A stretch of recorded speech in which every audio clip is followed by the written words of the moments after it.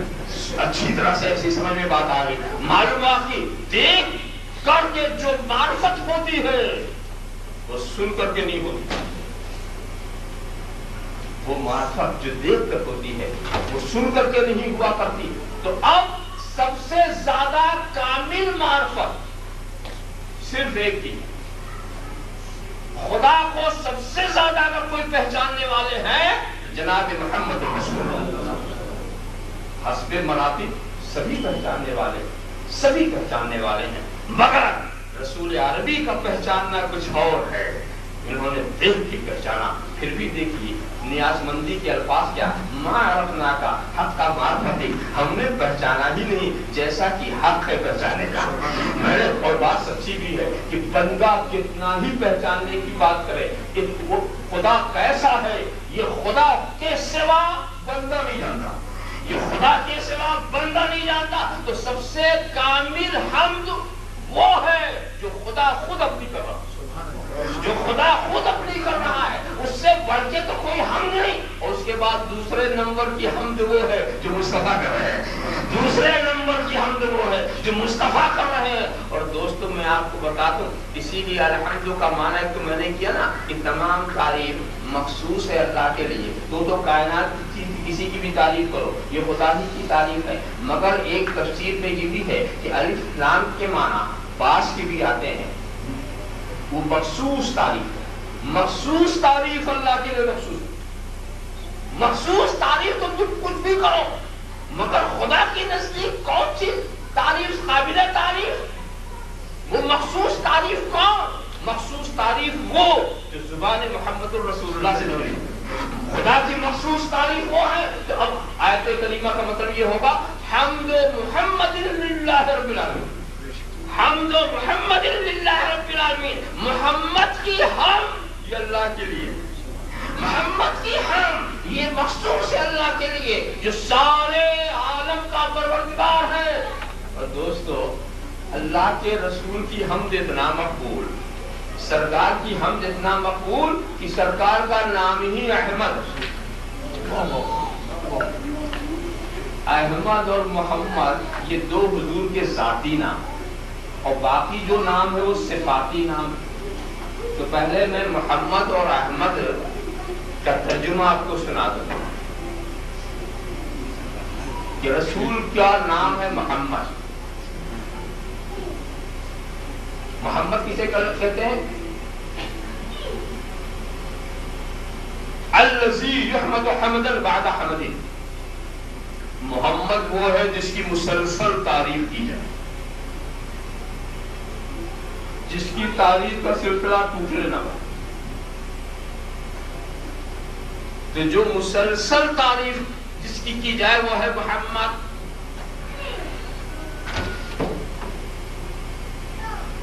اور احمد کے معنی کیا ہے؟ جو خدا کی مسلسل تعریف کرے۔ تو جو خدا کی مسلسل تعریف کرے، بے شمار تعریف کرے، تو جس کی بے شمار تعریف کی جائے وہ محمد، اور جو بے شمار تعریف کرے وہ احمد۔ تو اللہ کے رسول احمد بھی محمد بھی، خدا نے ان کی بے شمار تعریف کرائی، اتنی تعریف کہ زمین و آسمان کے فرشتے تعریف کر رہے ہیں۔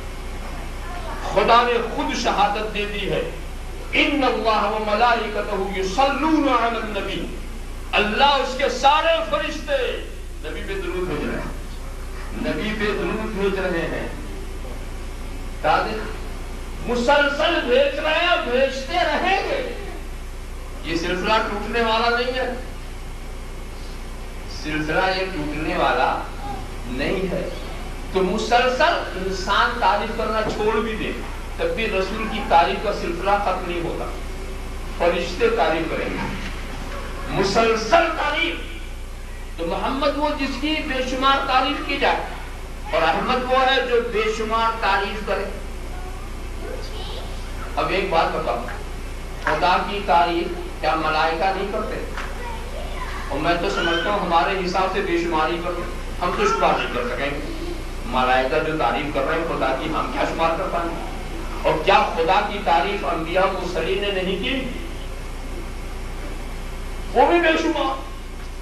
ہم کسی بھی نبی کی تعریف کو شمار نہیں کر سکتے، اور ان نبیوں کی تعریف ہماری تعریف سے زیادہ کامل۔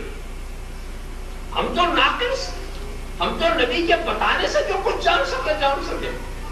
نبی کو تو براہ راست خدا سے رابطہ، آسمانی ہدایت سے رابطہ، تو ان کا علم تو بالکل یقینی۔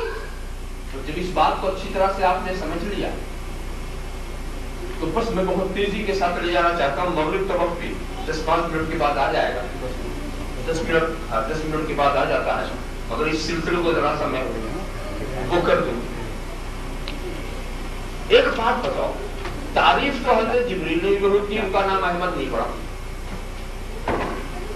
حضرت میکائیل کا نام احمد نہیں، حضرت اسرافیل کا نام احمد نہیں، انبیاء کے گروہ میں کسی کا نام احمد نہیں۔ احمد نام ہے آخری نبی۔